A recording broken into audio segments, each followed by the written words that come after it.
Bu mavsum sirlar, qo'rquv va yakuniy qarorlar mavsumi. Hans Quinn va u dunyo o'rtasidagi chegara yo'qolmoqda. Qahramonlar bolalikni ortda qoldirib, haqiqiy qurbonlik qilishga majbur bo'ladilar.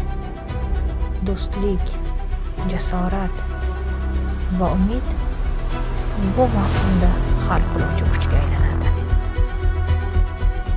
Oxirgi sirlar ochiladi. Jang yaqin.